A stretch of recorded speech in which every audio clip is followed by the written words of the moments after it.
ನವಣೆ ಒಂದು ಆರೋಗ್ಯಕರವಾದ ವಸ್ತು ಎಂಬುದು ಎಲ್ಲರಿಗೂ ತಿಳಿದಿದೆ. ಆದರೆ ಈ ನವಣೆಯನ್ನು ಖರೀದಿಸುವ ಮೂಲಕ ಯಾವುದೇ ಒಂದು ತಿಂಡಿಯನ್ನು ಮಾಡುವ ವಿಧಾನ ಯಾರಿಗೂ ತಿಳಿದಿಲ್ಲ. ಆದ್ದರಿಂದ ರಾಜರಾಜೇಶ್ವರಿ ಎಂಟರ್ಪ್ರೈಸಸ್ ನಿಮಗಾಗಿ ಪ್ರಸ್ತುತಪಡಿಸಿದೆ ನವಣೆಯ ಮೊಸರನ್ನ ಮಾಡುವ ವಿಧಾನ. ಶ್ರೀ ರಾಜರಾಜೇಶ್ವರಿ ಎಂಟರ್ಪ್ರೈಸಸ್ನಲ್ಲಿ 400 ಗ್ರಾಂ ನವಣೆಯನ್ನು ಖರೀದಿಸಿದ ನವಣೆಯನ್ನು ಗ್ಲಾಸ್ನ ಮೂಲಕ ಅಳತೆ ಮಾಡಿಕೊಳ್ಳಿ.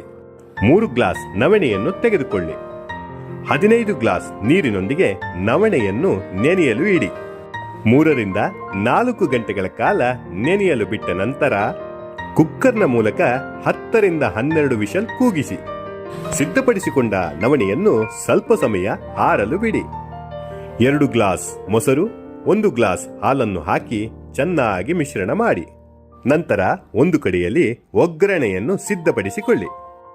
ಈ ಒಗ್ಗರಣೆಯನ್ನು ಈಗಾಗಲೇ ಸಿದ್ಧಪಡಿಸಿಕೊಂಡಂತಹ ನವಣೆಯ ಮೊಸರಿನ ಮಿಶ್ರಣಕ್ಕೆ ರುಚಿಗೆ ತಕ್ಕಷ್ಟು ಉಪ್ಪನ್ನು ಬೆರೆಸುವ ಮೂಲಕ ಚೆನ್ನಾಗಿ ಮಿಶ್ರಣ ಮಾಡಿದರೆ ಮಧ್ಯಾಹ್ನದ ವೇಳೆಗೆ ಆರೋಗ್ಯಕರವಾದಂತಹ ನವಣೆಯ ಮೊಸರನ್ನ ಸವಿಯಲು ಸಿದ್ಧ.